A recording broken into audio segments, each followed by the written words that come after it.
नमस्कार. शिवसेना उद्धव बाळासाहेब ठाकरे पक्षाच्या वतीने आजच्या या अत्यंत महत्त्वाच्या पत्रकार परिषदेमध्ये सर्व प्रिंट तथा इलेक्ट्रॉनिक माध्यमांच्या प्रतिनिधींचं मनपूर्वक स्वागत आहे. ही पत्रकार परिषद मी सुरू करण्याच्या आधी अत्यंत जबाबदारीने दोन मुद्दे सांगितले पाहिजेत. ही पत्रकार परिषद मी राजकीय पक्षांच्या पलीकडे जाऊन करत आहे, कारण ही पत्रकार परिषद ही मला असं वाटतं की महाराष्ट्राच्या भविष्याशी संबंधित आहे आणि ती महत्त्वाची आहे. मी ही पत्रकार परिषद सुरू करण्याच्या आधीच राज्याचे माननीय मुख्यमंत्री तथा गृहमंत्री यांना विनंती करेल की त्यांनी मला खरंच सुरक्षेची हमी द्यावी आणि ते या विषयावर कुठलंही सत्तेचं राजकारण बाजूला ठेवून माझ्या सोबत त्यांची बहीण म्हणून नसेल पण महाराष्ट्राची नागरिक म्हणून ज्या नागरिकांची हमी त्यांनी घेतलेली आहे ती नागरिक म्हणून ते उभे राहतील अशी माझी मुख्यमंत्र्यांकडून अपेक्षा आहे. आपल्याला असं वाटेल की मी असं का आज वेगळ्या पद्धतीने बोलत आहे, तर त्याला कारण आहे. आपल्याला आठवत असेल की ॲडव्होकेट उके नावाचे एक गृहस्थ होते. त्यांनी काही भूमिका मांडायचा प्रयत्न केला होता आणि त्यानंतर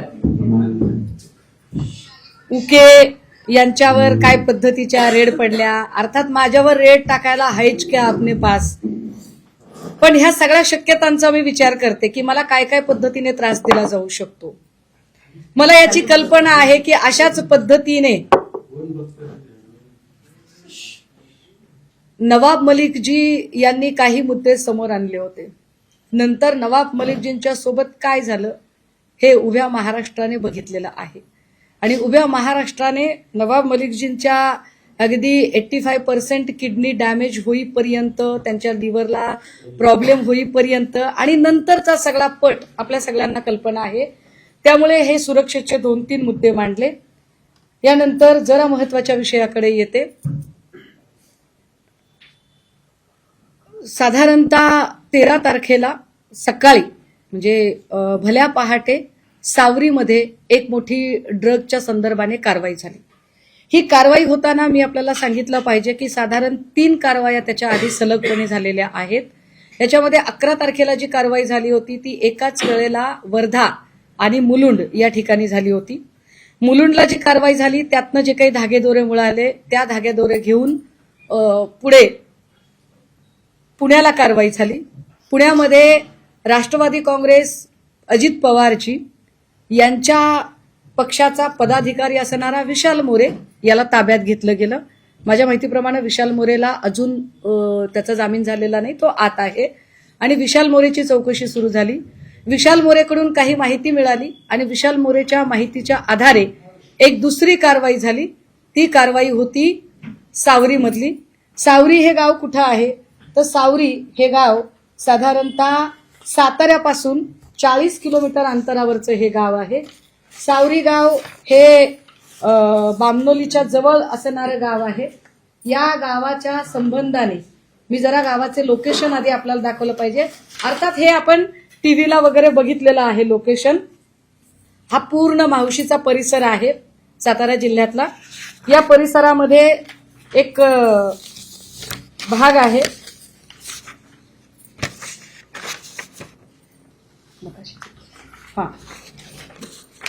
हे साधारणतः याच्यामध्ये 2 गोल दिसत आहेत आपल्याला. या 2 गोलचा अर्थ काय तो मी सांगेन, पण आधी मी हा फोटो आपल्याला दाखवला पाहिजे. हे जे ब्ल्यू कलर दिसतोय हे कोयनेचं बॅक वॉटर आहे. मी स्वतः हे इतके तपशील सांगते कारण मी सावरीत जाऊन आले आणि एक एक गोष्ट बघितली आहे आणि सावरीतल्या प्रत्येक बाबी मी सावरीमध्ये आपल्याला सगळ्यांना घेऊन जाण्याचाही विचार केला होता, पण एकतर रस्ता अत्यंत अवघड आहे. या अवघड रस्त्यावरनं सगळे पत्रकार येऊ शकले असते का?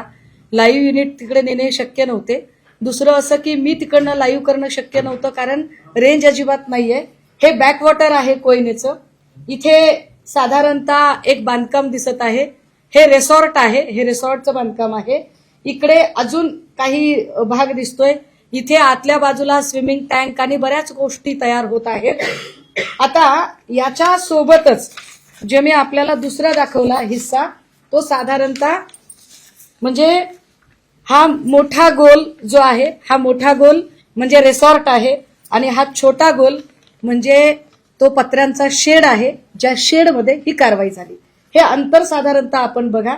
इथे आपल्याला साधारण जर आपला कॅमेरा जर झूम करू शकलात तर हा एक महामार्ग आहे जो गावामध्ये जातो. हा महामार्ग गावात जातो आणि याला जोडून एक पांढरी रेषा आपल्याला दिसतेय. हा साधारणतः 1200 मीटरचा रस्ता आहे सिमेंट कॉन्क्रीटचा. हा 1200 मीटरचा सिमेंट कॉन्क्रीटचा रस्ता, याचे साधारणतः माझ्याकडे अजून निविदा आली नाही, पण जी मी माहिती घेतली त्यानुसार हा 75 लाख रुपये किमतीचा हा रस्ता बांधलेला आहे. हे विशेष आहे की बघा, इथे एकही गाव दिसत नाही, इथे घर नाहीये, इथे लोकवस्ती नाहीये, इथे वर्दळ नाहीये, इथे कुठेही माणसं राहत नाहीत. मग 75 लाख रुपये किमतीचा रस्ता इकडे का दिला? हे सिमेंट कॉन्क्रीटचा रस्ता का बांधला इथे? हे फार विशेष आहे की हा सिमेंट कॉन्क्रीटचा रस्ता का बांधला? जर इकडे एकही माणूस नाही, गाव नाही, घर नाही, वर्दळ नाही, तर या शेडला जोडणारा रस्ता का केला गेला? जर आपण पायी चालत गेलो तर 15-20 मिनिटं लागतात. जर आपण या ठिकाणी गाडीने चालत गेलो तर साधारणतः 5 मिनिटं लागतात. मी आता आपल्याला हा फोटो दाखवला पाहिजे. हे शेड आहे, हे रिसॉर्ट आहे. या रिसॉर्टमध्ये साधारणतः आता 7-8 रूम बांधून तयार आहेत आणि जो आतला भाग मगाशी दाखवला त्याच्यामध्ये खाली अजून वेगवेगळ्या अमेनिटीज तयार होत आहेत. हे इकडे काम, त्याची गिट्टी आणि फरशा आहेत. हा पत्र्यांचा शेड आहे, ठीक आहे. इकडे एक डस्टर गाडी थांबलेली आहे जी कारवाईसाठी गेलेली होती. आता कारवाईसाठी गाडी गेली होती आणि ही साधी गाडी आहे. आता याच्या नंतर या सगळ्यांमध्ये ही जी कारवाई झाली, या कारवाईमध्ये 45 किलोचं ड्रग सापडलं. या 45 किलोमध्ये मी आपल्याला त्याची किंमत थोडी हायलाइट केली पाहिजे. मी काही लोकांना विचारत होते आणि मी काल अख्खा दिवस त्याची माहिती घेत होते. 52 ग्रॅम जर ड्रग्ज घ्यायचा असेल तर 52 ग्रॅम ड्रग्जला 10 लाख रुपये लागतात. 52 ग्रॅम ड्रग्जला जर 10 लाख रुपये लागतात तर 45 किलो ड्रग्जला किती? तर ते साधारणतः 115 कोटी रुपये होतात. 115 कोटी रुपयाचं ड्रग्ज या ठिकाणी सापडलं आणि ही बातमी फारशी काही हायलाइट होत नाही. हे विशेष. बरं, आता ही माहिती मी तुम्हाला देते, ही इंटर रिलेट कशी होते बरं? तर मी सांगितलं पाहिजे की हे रिसॉर्ट कुणाच्या मालकीचं आहे. हे रिसॉर्ट साधारण प्रकाश शिंदे या व्यक्तीच्या मालकीचं आहे. प्रकाश शिंदे कोण आहेत? प्रकाश शिंदेचा काय संबंध आहे आणि प्रकाश शिंदे इकडे का गेले होते? तर या शेडला, हे जे शेड आहे, या शेडला याचा मालक आहे गोविंद शिनकर. गोविंद शिनकरच्या शेडची चावी ही ओंकार डिगेने मागितली. ओंकार डिगेला सावरी गावामध्ये काळू नावाने ओळखतात. हे काळू नाव साधारणतः ओंकार डिगे. प्रकाश शिंदेचं हे रिसॉर्ट आहे. हा जो शेड आहे, हा शेड हा गोविंद शिनकरच्या मालकीचा आहे. गोविंद शिनकरच्या मालकीचा आहे हे मी कसं काय सांगू शकते? तर त्याची तुम्हाला मी 7/12 दिली पाहिजे. येस, पत्र्याच्या शेडमध्ये ड्रग सापडला आणि या शेडची 7/12 गोविंद शिनकरच्या नावची आहे. ही गोविंद शिनकरची 7/12. या गोविंद शिनकरकडून चावी घेतली ओंकार डिगेने, असं गोविंद शिनकरने माहिती दिलेली आहे. ती माहिती आलेली आहे पुढे. आता याच्या नंतर जे रिसॉर्ट आहे, ते रिसॉर्ट हे प्रकाश शिंदे नावाच्या माणसाच्या मालकीचं आहे. त्याची ही 7/12. हे प्रकाश शिंदे. आता प्रकाश शिंदेच्या नावची ही 7/12. मी एक एक गोष्ट इंटर रिलेट करत सांगेल आपल्याला. बघा, ओंकार डिगे तिकडे होता. ओंकार डिगेला ताब्यात घेतलं आणि सोडलं असं प्रत्यक्षदर्शी सांगतात. त्याला ताब्यात घेऊन का सोडलं याची उत्तरं अजून मिळत नाहीत. दुसरी महत्वाची गोष्ट की जर साताऱ्यामध्ये हे सगळं घडत होतं तर याच्यासाठी मुंबईचे पोलीस का गेले, साताऱ्याच्या पोलिसांना ही गोष्ट का कळली नाही. घाटकोपरचे क्राईम ब्रँचचे पीआय आत्मजी सावंत यांनी ही कारवाई केली. आत्मजी सावंत यांनीच मुलुंडला धाड टाकली होती. आत्मजी सावंत यांनीच विशाल मोरेला ताब्यात घेतलं होतं आणि आत्मजी सावंत हेच साताऱ्यामध्ये गेलेले होते. आता इथपर्यंतची ही गोष्ट झाली. हे सगळं तिथे अजून एक माणूस होता जो फरार झाला. हे हॉटेल कुणी चालवायला घेतलं होतं, हे रिसॉर्ट कुणी चालवायला घेतलं होतं, तर रणजित शिंदे नावाच्या माणसाने चालवायला घेतलं होतं. रणजित शिंदे कोण आहे त्याच्या नेमणुकीचं पत्र जर आम्ही दाखवलं पाहिजे.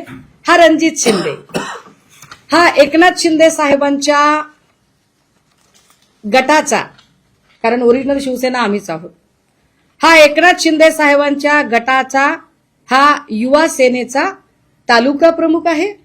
त्याचे हे नियुक्तीपत्र आहे. हा नुसता तालुका प्रमुख नाही, एकनाथ शिंदे साहेब ज्या मूळ गावचे आहेत त्या गावचा हा सरपंच आहे. दरेगावचा हा सरपंच आहे. मी खुलासे अजून करत जाईल. मी म्हणून म्हटलं की माननीय मुख्यमंत्र्यांनी मला सुरक्षा दिली पाहिजे. या सगळ्या संबंधाने काही गोष्टी त्यानंतर पुढे आल्या की 45 किलो ड्रग सापडलेला होता, पण ओंकार डिगे ताब्यात घेऊन का सोडण्यात आला.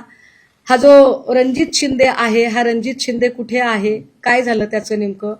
रणजित शिंदेच्या संबंधाने मी अजून एक माहिती आपल्याला दिली पाहिजे. ती माहिती अशी की तो दरेगावचा तर सरपंच आहेच आहे, पण रणजित शिंदे हा ते हॉटेल चालवत होता. हे हॉटेल त्याने का चालवावं, त्याचा काय संबंध आहे आणि प्रकाश शिंदे नेमके कोण आहेत. तर the most important thing, the suspense of the story, Prakash Shinde हे माननीय मुख्यमंत्री उपमुख्यमंत्री एकनाथ शिंदे साहेब यांचे सख्खे भाऊ आहेत. प्रकाश संभाजी शिंदे हे एकनाथ संभाजी शिंदे यांचे सख्खे भाऊ आहेत. एकनाथ संभाजी शिंदे यांचे दुसरे बंधू सुभाष संभाजी शिंदे. काही लोक म्हणतील की तुम्ही चुकीची माहिती सांगताय. मला असं वाटतंय की आपण ती विकिपीडियाला सर्च करावी, आपण ती क्रॉस टॅली करावी. ठाण्यामधून 2017ला प्रभाग क्रमांक 17 मधून यांनी नगरसेवक पदाची निवडणूक लढवलेली होती. ही त्यांची वडिलोपार्जित सातबारा आहे. या वडिलोपार्जित सातबाऱ्यामध्ये सुभाष संभाजी शिंदे आणि प्रकाश संभाजी शिंदे हे दोघे जण एकत्र दिसतात वडिलोपार्जित सातबाऱ्यामध्ये. ही वडिलोपार्जित सातबारा बघताना अजून एक गोष्ट स्पष्ट व्हावी की पोलिसांच्या रेकॉर्डवर आलेली गोष्ट अशी आहे की या शेडमध्ये 3 लोक राहत होते. या 3 लोकांची नावं काय आहेत बरं, तर या 3 लोकांची नावं जरा मी आपल्याला सांगितली पाहिजेत. त्यातलं एक नाव आहे कायम नजर अब्बास सय्यद. दुसरं नाव आहे हबीजुल फक्रुल इस्लाम, राहणार लहरीघाट पोस्ट सेतू याकडी, जिल्हा मोरीगाव, आसाम. आणि तिसरं नाव आहे राजीकुल खलीलुल रहमान. आता ही 3 माणसं या शेडमध्ये कशी आली, आसामहून इकडे कशी आली, कुणी आणलं असेल बरं त्यांना इकडे. ह्या सगळ्यांची उत्तरं शोधली पाहिजेत कुणीतरी. 45 किलो ड्रग्ज नुसतं तिथे सापडलं म्हणजे खूप सारे ड्रग्ज असेल. कुणी आणलं त्यांना. ह्याच्यातले काही बांगलादेशी आहेत असं म्हटलं जातंय. बांगलादेशी आलेत, अहो एरवी शोधून शोधून काढतात. मग आता किरीट सोमय्या, राणा राणे, कंगना रनौत, वेर आर दे, हे सगळे लोक कुठे आहेत. ते का प्रश्न उपस्थित करत नाहीयेत की ही 3 लोक इथे का आली. बरं ही 3 लोक कसलं काम करत होती, ही लोक कसं, हा याचा एकाचा पत्ता आसामचा आहे. काल हर्षवर्धनजी सपकाळ साहेब यांनी असं म्हटलंय की हे बांगलादेशी आहेत. हे बांगलादेशी आहेत की नाही हे अजून पोलीस स्पष्टपणे सांगू शकतील. पण अतिशय महत्वाची आणि स्फोटक गोष्ट ही आहे की या संबंधाने तुषार दोशींनी काही बातमी लपवलेली आहे, काही माहिती लपवलेली आहे. माहिती काय लपवली आहे तुषार दोशींनी. तुषार दोशींनी ही माहिती लपवली की प्रकाश शिंदे नेमका कोण आहे. तर प्रकाश शिंदेचा संबंध काय, तर पोलिसांनी जी माहिती दिली होती आणि पोलिसांनी जे म्हटलं होतं आणि ज्याच्यानुसार अनेक ठिकाणी बातम्या आलेल्या आहेत, हे मी सांगितलं पाहिजे आवर्जून. कारण मी ड्रगच्या रॅकेटवर गेली 3 वर्ष काम करते आणि 3 वर्ष काम करताना शंभरात देसाईंनी माझ्यावर अब्रू नुकसानीची केस वीस टाकायची भाषा केली. मी घाबरत नाही तुमच्या केसेसना, कारण प्रश्न इथल्या युवा पिढीच्या भविष्याचा आहे. या शेडमध्ये नेमकं असं काय काम चालत होतं, हे मध्ये एक दोन महिने गायब होते, पण हे 1.5-2 वर्षांपासून होते असं स्थानिक सांगतात. हे लोक बाहेर येत नव्हते. हे बांगलादेशी का असावेत असं का वाटतं, यावर जेव्हा मी काल स्थानिकांशी बोलत होते तेव्हा स्थानिक सांगत होते की यांच्या चेहऱ्याची ठेवण भारतीय लोकांसारखी नाही. या लोकांच्या चेहऱ्याची ठेवण वेगळी दिसते, त्यामुळे हे वेगळ्या लोक असतील. मग हे काम काय करत होते, हे तिकडे खोदकाम करत होते का, हे तिकडे बांधकाम करत होते का, हे तिकडे काही खाणीचं वगैरे काम करत होते का, मग ते काम दिसलं का नाही. आता पोलीस रेकॉर्ड आणि बातम्या आणि काल हर्षवर्धनजी बोलले त्याच्यानुसार या 3 लोकांना जेवण कुठून जात होतं, तर या 3 लोकांना जेवण या हॉटेलमधून जात होतं. जे हॉटेल प्रकाश शिंदे यांचं, जे हॉटेल रणजित शिंदेने चालवायला घेतलं, जे हॉटेल रणजित शिंदे हा दरेगावचा सरपंच आणि युवा सेनेचा तालुका प्रमुख. आता प्रश्न असा निर्माण होते की असं पंचतारांकित रिसॉर्ट तयार होत आहे आणि अशा रिसॉर्ट मधलं जेवण 3 कामगारांना परवडलं कसं काय. 3 कामगारांना परवडतं कसं हे जेवण, की रोज इकडनं जेवण जाते. असं आपण गृहीत धरू की हे 100 रुपयाला ताट असेल तर 100 रुपयाला ताट द्यावं. इतकी वाईट अवस्था या रिसॉर्टच्या मालकावर कशी काय आली की त्यांनी 100 रुपयाचं ताटाचं जेवण त्यांना द्यावं. माहिती माझी नाही, ही माहिती पोलिसांच्या तपासातली माहिती आहे. फार याच्यापेक्षा अजून काय स्फोटक असू शकतं, तर याच्यापेक्षा स्फोटक ही गोष्ट आहे की कुठलीही FIR ही पब्लिकली असली पाहिजे. FIR हे पब्लिक डॉक्युमेंट आहे. ऑनरेबल कोर्टाने या संबंधाने एक निर्वाळा दिलेला आहे. त्या निर्वाळ्यात असं म्हटलेलं आहे की it has been held in the about judgement by the honourable जज of Bombay high court that FIR when recorded is a public document. Moreover, when the copy of the FIR is forwarded to the court and the same is registered by court is also becomes a public document and hence the police officer are bound to furnish certified copy of the FIR U/S 76 of the Indian Evidence Act. However, it is copy thereof. Therefore, direction has been given to all police officers in Mumbai city to furnish of the FIR to the accused on application. की FIR हे public document आहे आणि police are only the custodial of that FIR. They are not the owner of FIR. Police हे मालक नसतात, त्यांच्या कस्टडीमध्ये FIR असते आणि अशी FIR ही कुणालाही मिळायला हवी. किंबहुना आता ऑनलाईन पद्धतीने प्रत्येक FIR ही ऑनलाईन टाकणं भाग आहे. मात्र मी आपल्याला आवर्जून सांगितलं पाहिजे की या सगळ्यांच्या संबंधाने ही जी प्रेस नोट पोलिसांनी काढली, हे फार विशेष आहे बघा. पोलिसांनी पहाटे कारवाई केली, पोलिसांनी प्रेस नोट काढली. पोलिसांच्या प्रेस नोटमध्ये 45 किलोच्या ड्रगचा विषय आला, पण पोलिसांच्या या प्रेस नोटमध्ये जी 3 नावं मी वाचली, 3 नावं याच्यात नाहीयेत. ती 3 नावच याच्यात नाहीयेत.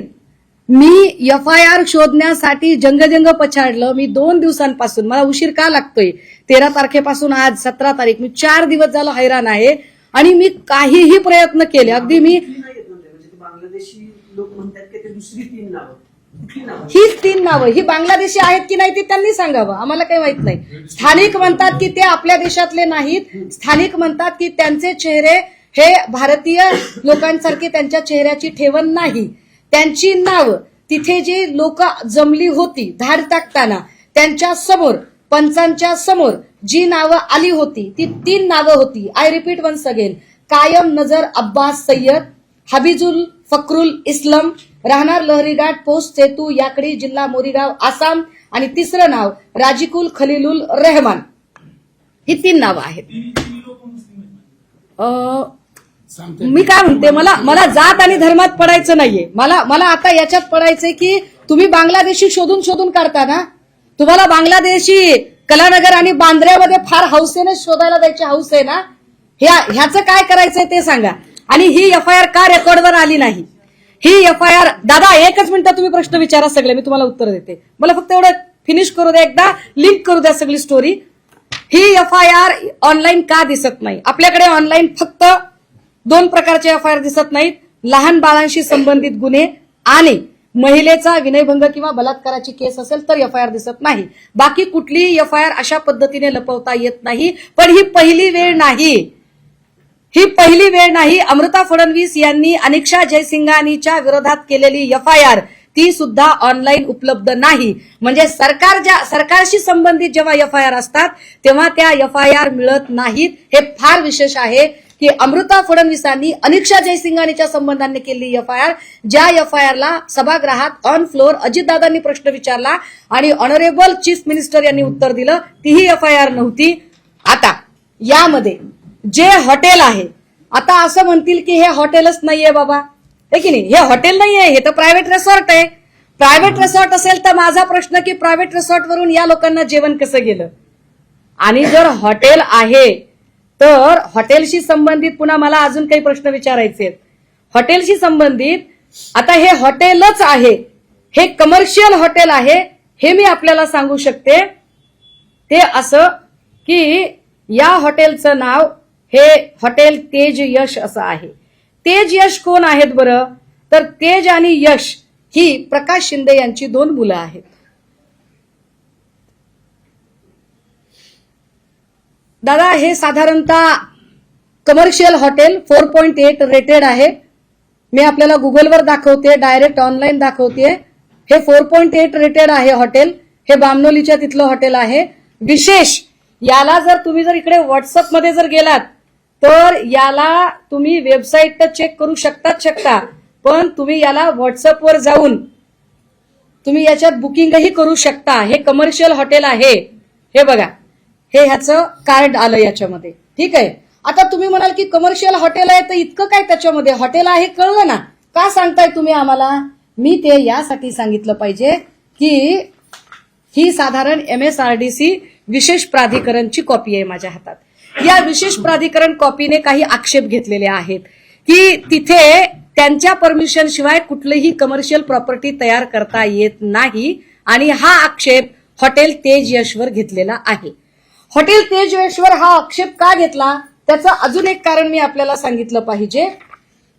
एक दुसरा त्याचं मी अजून एक आपल्याला कारण सांगितलं पाहिजे की यामध्ये विशेष कोयना धरणाच्या परिक्षेत्रामध्ये किमान 75 मीटर अंतरापर्यंत तिथे कुठलेही बांधकाम करता येत नाही. असं असताना सुद्धा फक्त 5 मीटर अंतरावर हे बांधकाम केलं गेलं. नाही, कॉपी आहे, रूल आहे त्याच्यामध्ये. तर फक्त 5 मीटरच्या अंतरावर हे बांधकाम केलं गेलं. आता जर 5 मीटरच्या अंतरावर जर तुम्ही बांधकाम केलेलं आहे तर काय याच्यावर आक्षेप घेतले गेले? त्याचं काय केलं? एकाही अभियंत्याने यावर आक्षेप घेतला नाही. हे प्रिव्हिलेज कुणाला दिले गेले? हे प्रिव्हिलेज प्रकाश शिंदेला मिळाले. 115 कोटीचं ड्रग जिथे सापडतं आणि ज्याच्या जागेशी संबंधित गोष्टी आहेत त्याच्यावर काहीच कारवाई होत नाही. त्याचा उल्लेख सुद्धा येत नाही, त्याच्यावर चर्चा केली जात नाही. तुषार दोषी असं सांगतात की प्रकाश शिंदे हा दुसराच कुणीतरी माणूस आहे. तुम्ही म्हणाल तुमच्याकडे काय पुरावा आहे? मी तर तुम्हाला 7/12 पण दाखवली हो साहेब, मी सगळंच दाखवलं. मी अजून तुम्हाला काही गोष्टी दाखवते. हा रणजित शिंदे आहे. हा रणजित शिंदे दरेगावचा सरपंच जो हॉटेल चालवत होता. हे श्रीकांत शिंदे त्यांच्यासोबतचा फोटो असणं स्वाभाविक आहे. हा रणजित शिंदे आहे. दरेगावी हेलिकॉप्टर उतरतं उडतं त्यावेळेची सगळी सोय रणजित शिंदे. ठीक आहे. प्रकाश शिंदेची 2 मुलं म्हणजे तेज आणि यश ही साधारणतः वाढदिवसाला लागलेली एक जाहिरात. म्हणजे मी त्या गावात गेले म्हणून जे काही फोटो मी काढू शकले त्याच्यातले हे बघा. रुद्रांश व दादाला आणि मोठ्या पप्पांना वाढदिवसाच्या हार्दिक शुभेच्छा. शुभेच्छुक कोण आहेत? यश प्रकाश शिंदे, तेजस प्रकाश शिंदे, त्यांचे वाढदिवस, हे सगळे कागद.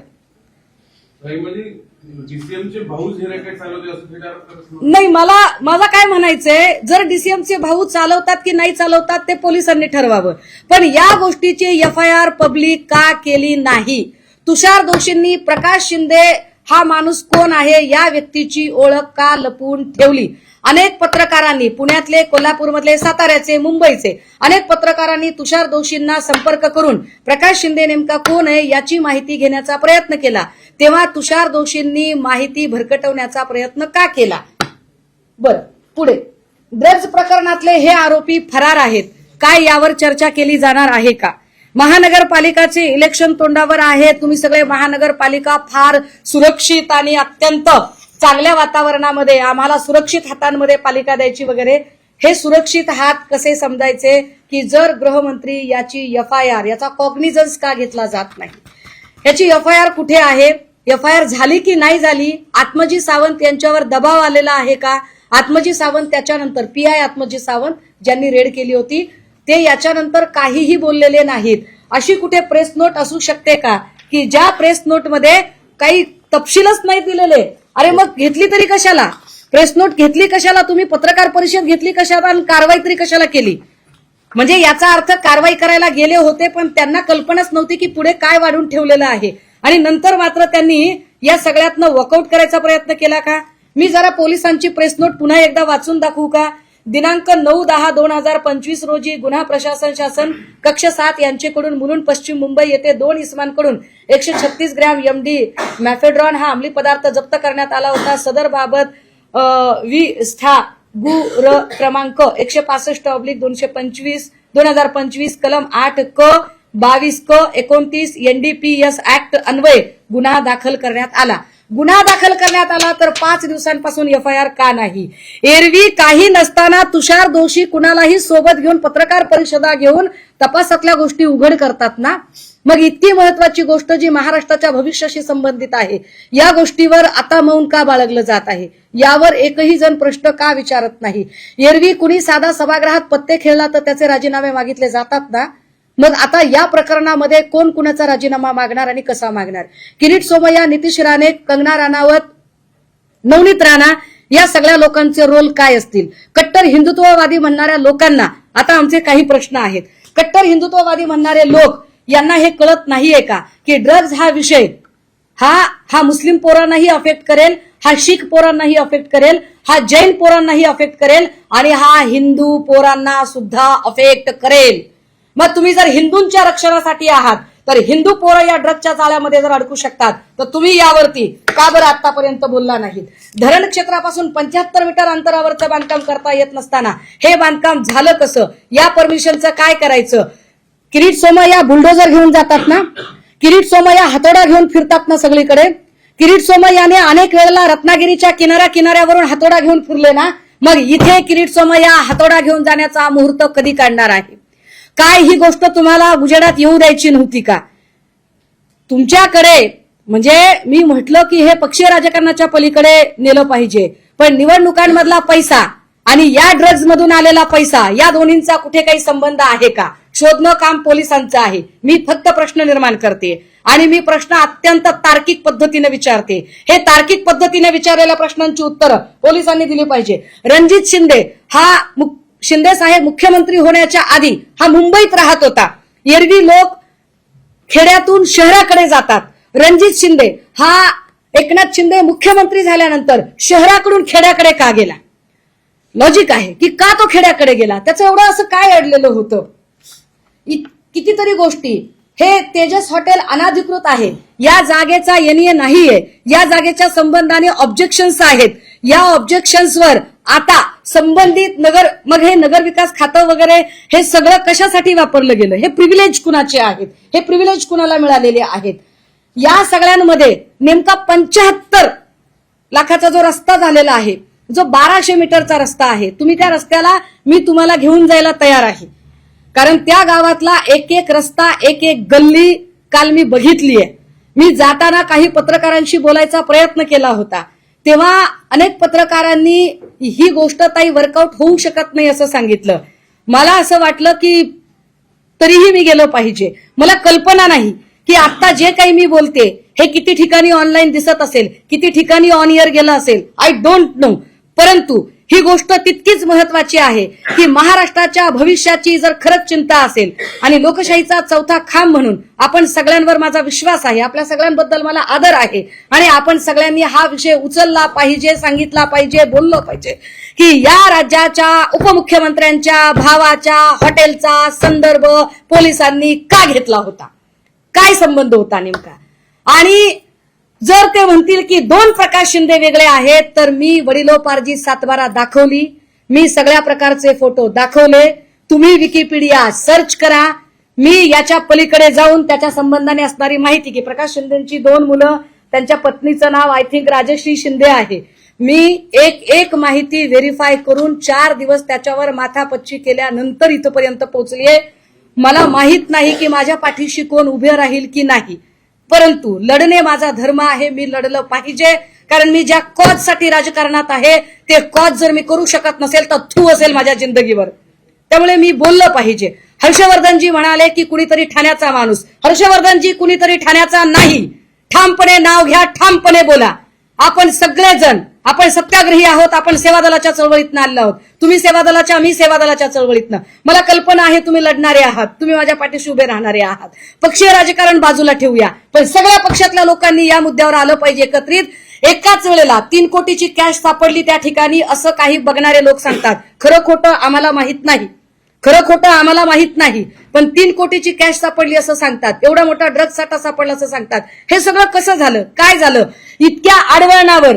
म्हणजे जो रस्ता मी दाखवते किंवा जे मी घाट रस्ता दाखवते की अरे ते किती किती इतक्या आडवळणावर तिकडे कसं काय कोणाचं लक्षच गेलं नाही, पण ती हद्द नेमकी एकनाथ शिंदेचीच कशी काय येते, कशी काय येते. अजूनही रणजित शिंदे फरार कसा होऊ शकतो आणि ओंकार डिगेला ताब्यात घेऊन का सोडून दिलं. MH46 BO 2828 ही गाडी कुणाची आहे, गाडी तुम्ही शोधा. MH11 व्हाईट कलरची एर्टिगा गाडी ओंकार डिगेला घ्यायला आली होती असं प्रत्यक्षदर्शी सांगतात. गावातले भीती वाटते त्यांना, त्यांच्या जीवाची भीती वाटते. स्थानिकचे पत्रकार सांगतात, कितीतरी लोक, पण ते म्हणतात ताई आमचं नाव नको यायला, आम्हाला भीती वाटते ताई. MH11 पांढऱ्या रंगाची एर्टिगा ओंकार डिगेला घ्यायला आली होती, पोलिसांच्या समोर ओंकार डिगे गाडीत बसून गेला असं प्रत्यक्षदर्शी सांगतात. यावर पोलिसांचं काय म्हणणं आहे, कुणी सोडलं, काय केलं, यावर कधी बोलायचं आहे. गुडी सगळं. ओंकार डिगे याच्यावर याच्या आधी पोक्सोचा गुन्हा दाखल होता राहिला असं प्रत्यक्षदर्शी सांगतात. ओंकार डिगे हा थोडासा गुन्हेगारी स्वरूपाचा आहे, विकृत थोडासा आहे. मला वाटते आज पुढारीने यावर एक बातमी केलेली आहे, सकाळने बातमी केली, विशेष सकाळची एक बातमी अजून महत्वाची. म्हणजे ह्या सगळ्या पेपर, मी या सगळ्या लोकांची आभारी आहे. मला याच्यात काही कुणाचं ऍडव्हर्टायझिंग करणं, मार्केटिंग करणं हे काही माझ्या डोक्यातच नाहीये, परंतु याचे संबंध आंतरराष्ट्रीय तस्करीशी आहेत. काहीतरी मी आता नाव विसरले, ते सलाम सलीम लोढा असं काहीतरी नाव आलं ते. तर ह्या आंतरराष्ट्रीय तस्कराशी संबंध या घटनेचा आहे असं सांगितलं जातंय. हा ओंकार डिगे जो फरार आहे, सावरीतील जागा नाही हे नाही, तर हे काय आहे गौड बंगाल, आणि यावर इतकी गोपनीयता का पाळली जाते. अनिक्षा जयसिंगानीचं प्रकरण अशाच पद्धतीने दडपलं गेलं. आणि होय, मी पुन्हा अनिक्षा जयसिंगानी प्रकरण काढेल, मी पुन्हा गोविंद शिनकरवर बोलेल, मी पुन्हा ओंकार डिगे, रणजित शिंदे, प्रकाश शिंदे यांच्यावर बोलेल. यानंतर या क्षणानंतर मला काटा जरी मोडला तरी संपूर्ण पत्रकार परिषदेत सगळ्या पत्रकारांच्या समोर हे मी सांगितलं पाहिजे की त्याची जबाबदारी आज पत्रकार परिषदेत मी जेवढी नावं उच्चारलेली आहेत त्या प्रत्येकाची ती जबाबदारी असेल. तुम्ही प्रकाश शिंदेचं जे नाव घेताय ना, एकनाथ शिंदेचे भाऊ असलेले पुरावे तुमच्याकडे आहेत. एकनाथ शिंदेनी मदत केली का, म्हणजे एकनाथ शिंदेचे रॅकेट चालवत होते का, किंवा त्यांचे भाऊ हे रॅकेट, पोलीस सांगतीलच, तुमचा थेट आरोप आहे का. माझं असं म्हणणं आहे की प्रकाश शिंदे हे त्याचे मालक आहेत. ही गोष्ट तुषार दोशींनी का लपवली. पत्रकारांनी त्यांना विचारलेलं होतं, स्पष्टपणे विचारलं होतं, ही माहिती का लपवली. गेल्या 5 दिवसांपासून ही माहिती का लपवली जाते, आणि त्याच्याही पुढे जाऊन अजून तर्कशुद्ध प्रश्न विचारते. असं गृहीत धरू की नाही बाबा तो प्रकाश शिंदे दुसरा कुणी आहे, ओके, मी माफी मागते सगळ्यांच्या समोर. तो प्रकाश शिंदे कोणी दुसरा आहे. मग 115 कोटीचं ड्रग जिथे सापडतं आणि ज्याच्याशी संबंधित की या हॉटेलमधून जेवण जात होतं आणि या हॉटेलच्या 7-12 प्रकाश शिंदे नावाच्या माणसाच्या नावावर आहेत, त्या प्रकाश शिंदेचा साधा उल्लेख किंवा त्या प्रकाश शिंदेला का सोडून दिलं, का त्याला अटक केली नाही? जर तो साधा माणूस आहे तर का अटक केली नाही? मी प्रत्येक प्रश्न लॉजिकल आपल्याला विचारते. आता कुणी साले म्हटलं तर राजीनामा, अमेडिया कंपनीत, अर्थात मी काही यांची बाजू घेत नाहीये. मला अजित पवारांशी देणं घेणं नाही, मला देवेंद्र फडणवीसांशी घेणं देणं नाही. पण मोहोळांचा राजीनामा मागता पार्थ पवारचा राजीनामा मागितला होता. आता पार्थ पवार आणि मोहोळ या दोघांचा तर राजीनामा घेतलाच पाहिजे. पोराचं नाव येतंय म्हणून जर बापाचा राजीनामा मागितला जातो तर त्याच न्यायाने भावाचं नाव येतं म्हणून भावाचा राजीनामा मागितला पाहिजे. अपेक्षा आहे की या राज्यातले किती आमदार किती खासदार या राजीनाम्याची मागणी करतात, ज्यांना महाराष्ट्राच्या भविष्याची चाड असेल. मी पक्षीय राजकारणाच्या पलीकडे जाऊन सांगते आणि फार द्वेषाने सांगते. ज्यांना महाराष्ट्राच्या भविष्याची चाड असेल, ज्यांना महाराष्ट्रातल्या पोरांचं एक निरोगी आयुष्याची चाड असेल, असे किती आमदार आणि किती खासदार ठामपणे या राजीनाम्याची मागणी करतात. किती जणांच्या पाठीला कणा आहे, स्पाईन आहे, जे राजीनामा मागणी करू शकतात.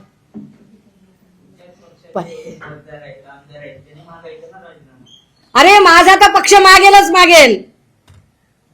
मी भाजप सेना सगळ्यांनाच म्हणते. काँग्रेसने याच्यामध्ये पत्रकार परिषद घेतली तुमच्या माहितीसाठी. काँग्रेसने यामध्ये हर्षवर्धनजींनी यावर पत्रकार परिषद घेतली. माझ्या माहितीप्रमाणे विजयजी वड्डेट्टीवार यांनी पण त्यावर काहीतरी उवाच केलेला आहे.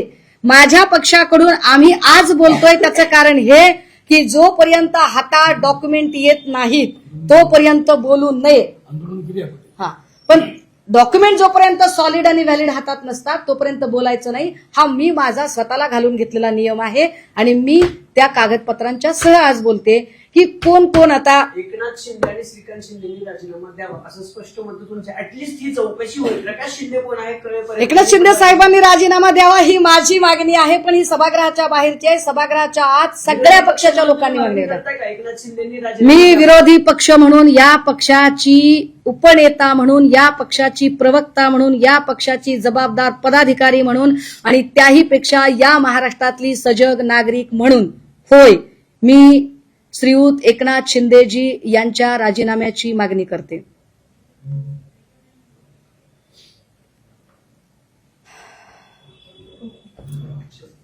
ओके. ताई, असं थेट आरोप तुम्ही करा. मी आरोप करत नाहीये दादा, मी आरोप करत नाहीये. मी काय म्हणते की हा कोण प्रकाश शिंदे आहे ते शोधा ना. का तुम्ही याच्याबद्दल गोपनीयता बाळगली? मी तर काही कागद दाखवली तुम्हाला. मग हा दुसरा प्रकाश शिंदे आहे का? तो कोण आहे तर दाखवा मला.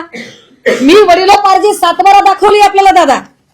ही वडिलोपार्जित 7-12 याच्यामध्ये एक 7-12 इकडे अजून.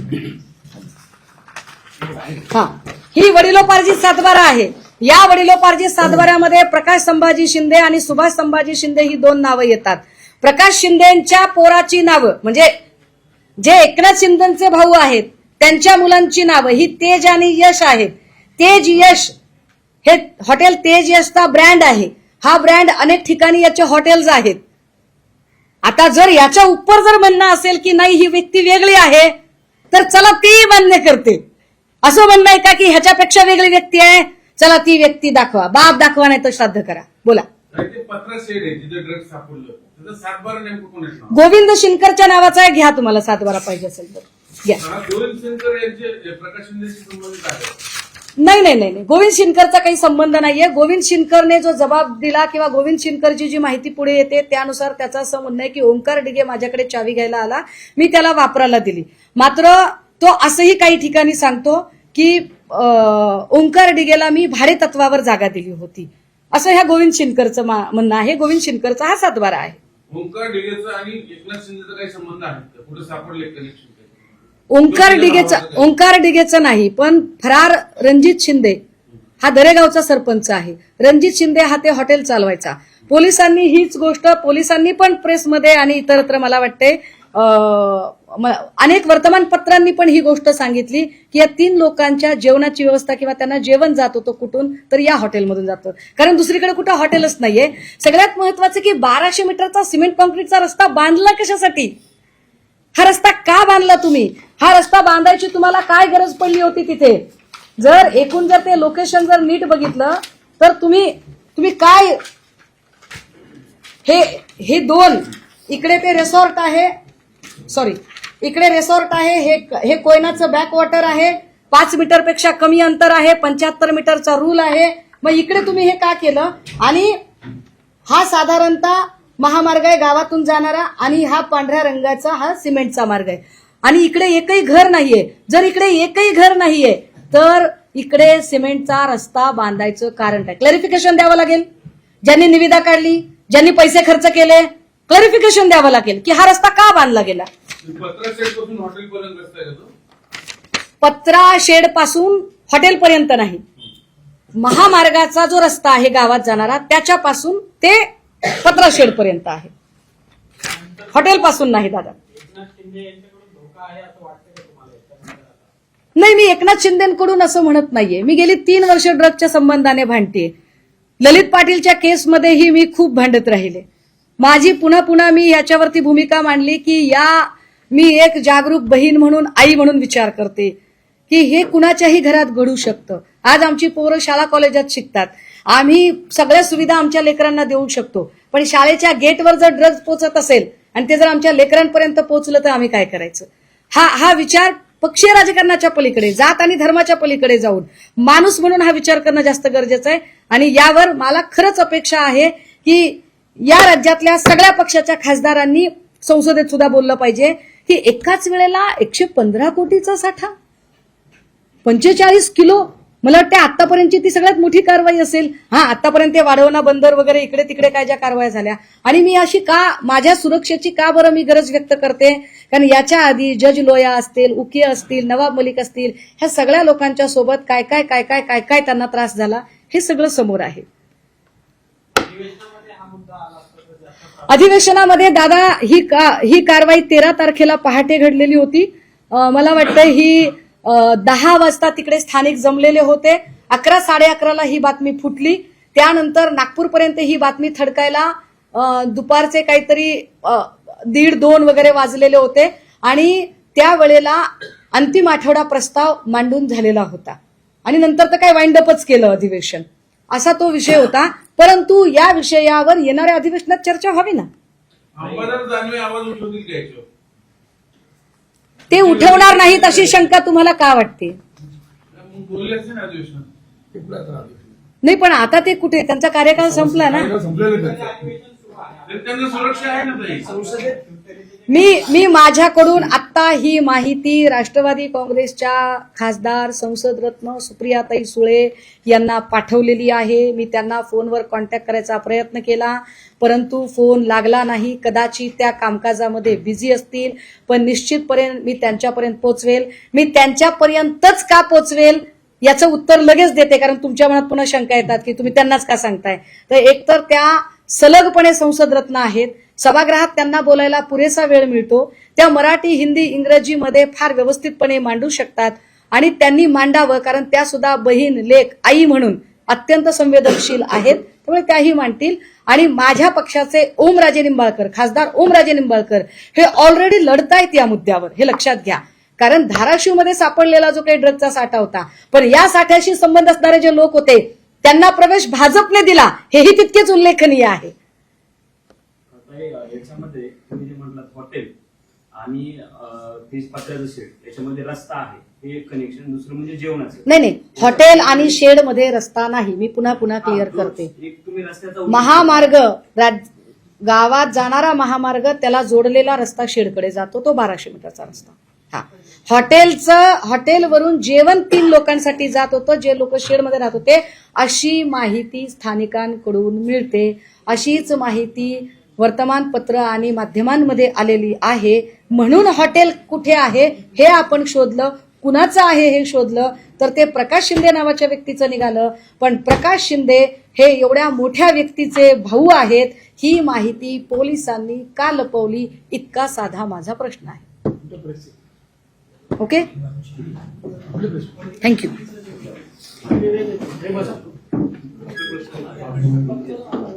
प्रश्न घ्यायचे का? माणिकराव कोकाटेंचा राजीनामा झाला पाहिजे, पण आता मला हा विषय डायव्हर्ट करायची इच्छा नाहीये. हे 2-3 प्रश्न आहेत फक्त. राणेंनी एक ट्विट केले, नितेश राणेंनी, मुंबईचा महादेवाचा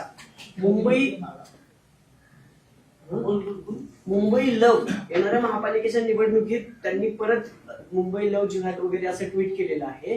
पुन्हा महापालिकेत तोच मुद्दा समोर आणून भाजप लढू पाहतंय का? नसलेल्या गोष्टी कपोलकल्पित याच्यावर विचार करण्यापेक्षा राणेंनी एकदा हे जे ड्रग जिहाद वगैरे ज्या गोष्टी आहेत तिकडे लक्ष घालावं आणि आपण माझी मदत करावी. माझी राणेंना विनंती आहे, आपण माझी मदत करावी की हे जे लोक कोण आहेत, हे कोण आहेत, काय संबंध आहे. मी समजू शकते की पोलिसांच्यासाठी हा अत्यंत संवेदनशील विषय आहे आणि त्यामुळे तो तपास त्यांना बाहेर सांगता येणार नाही. पण FIR सुद्धा ऑनलाईन दिसू नये ही कमालीची. मग FIR केलीच का नाही इथपर्यंत प्रश्न निर्माण होतोय. पण FIRचा नंबर मात्र प्रेस नोटमध्ये दिसत आहे. त्यामुळे राणेंनी ते आधी बघावं. कल्पित गोष्टींवर चर्चा करण्यापेक्षा राणेंनी जो ड्रगचा मुद्दा जो हिंदूंशी संबंधित आहे, हिंदू पोरं त्याच्यामध्ये बहुसंख्याक हिंदू पोरं अडकू शकतात, त्याच्यावर बोलावं. माणिकराव कोकाटेंच्या संदर्भातला प्रश्न आहे, जो आरोप त्यांच्यावर झालेला आहे त्याच्यावर आता त्यांच्या राजीनाम्याची मागणी केली जाते. काही वेळापूर्वी त्यांनी मुख्यमंत्र्यांची भेट घेतली, त्याच्यामध्ये मुख्यमंत्री असं म्हणतायत की कोकाटेंचं खातं हे कुणाला द्यायचं असं सांगा, असा प्रश्न त्यांनी अजित पवारांनी केला अशी माहिती आहे. शिवसेनेची काय भूमिका आहे माणिकराव कोकाटे यांची? मी कालच त्याच्यावरची माझी भूमिका स्पष्ट केलेली आहे की शिवसेनेची भूमिका ही स्पष्ट आहे. शिवसेना उद्धव बाळासाहेब ठाकरे पक्षाने स्पष्टपणे काल माणिकराव ठाकरे यांच्या राजीनाम्याची मागणी केलेली आहे. माणिकराव कोकाटे यांच्या राजीनाम्याची मागणी केलेली आहे. फक्त आत्ता आपण पुन्हा तो प्रश्न विचारून ज्या या पत्रकार परिषदेतला अत्यंत संवेदनशील विषय आहे तो डायव्हर्ट करू नये, इतकी माझी विनंती आहे. त्यांना अटक होऊ शकते ताई कधी माणिकराव कोकाटेंना, कारण अटक वॉरंट निघणार आहे. नाही, त्यांना अटक होऊ शकते. या सरकारच्या इतक्या धडाधड विकेट पडत आहेत तरीही हे सरकार पारदर्शकतेचे ज्या पद्धतीने स्वतःची पाठ थोपटून घेत गुणगान करत आहे, मला वाटतं या सरकारला जरा एक मोठा आरसा प्रेझेंट घेऊन देण्याची गरज आहे. गंमत बघा, दोन्ही उपमुख्यमंत्री सातत्याने अडचणीत येत आहेत की आणले जातात, ते कळत नाही. जर असं वाटत असेल दोन्ही उपमुख्यमंत्र्यांना की आपल्याला ठरवून अडचणीत आणलं जात आहे, तर त्यांनी अशा सत्तेत राहायचं कशाला बरं, बाहेर पडलं पाहिजे. का थांबतायत ते सत्तेमध्ये? उल्हासनगरचे भाजपचे उमेदवार होते नगर परिषदेचे, त्यांच्यावर गोळीबार झालेला आहे. भाजपचे उमेदवार अहो, जिथे गृहमंत्र्यांना मी एवढे प्रश्न आज विचारते की काय सावरी गावातलं नेमकं सत्य काय ते सांगा. FIR जिथं इतक्या सेन्सिटिव्ह विषयामध्ये तपास करणारा तपास अधिकारी आत्मजी सावंत यांना बोलताही येत नाहीये बाहेर, तिथे गृह खातं किती केविलवानं झालेलं आहे. आणि अशा केविलवाण्या गृह खात्याच्या उपस्थितीमध्ये हे गोळीबार होणं, दिवसाढवळ्या खून होणं फारच सहज आहे. आणि वाईट याचं वाटतंय की अशा गोळीबारामध्ये आमच्या अभिषेक घोसाळकरजींची हत्या झाली, ज्यांच्या हत्येनंतर माननीय मुख्यमंत्र्यांनी कुत्र्याचं पिल्लू जरी गाडीखाली आलं तरी तुम्ही राजीनामा मागाल का असं म्हणत जी अत्यंत हिणकश शब्दामध्ये एका मृत व्यक्तीची संभावना केली, त्यांच्या कुटुंबातल्या एकेकाळच्या आमच्या सहकार्याने पुन्हा त्याच लोकांच्या सोबत जावं, त्याला काय बोलायचं. शेलारांनी राज ठाकरेंचं नाव न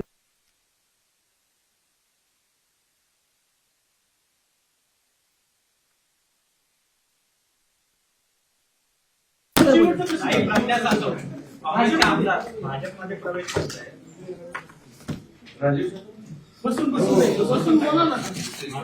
ह्या सगळ्यांचं एक मला जी गोष्ट कळली की मी अनेक नगरसेवकांशी वगैरे जेव्हा बोलते की अरे काय झालं दादा, कारण ही माणसं लग्न, वाढदिवस, मुंज या कार्यक्रमात जेव्हा भेटतात तेव्हा हे पक्षीय सगळे विधिनिषेध, मतभेद सोडून अत्यंत प्रेमाने बोलतात, आपुलकीने बोलतात आणि ते एकच खाजगीत सांगतात, ताई कितीही काम करा, भाजपमध्ये गेल्याशिवाय निवडून येत नाही.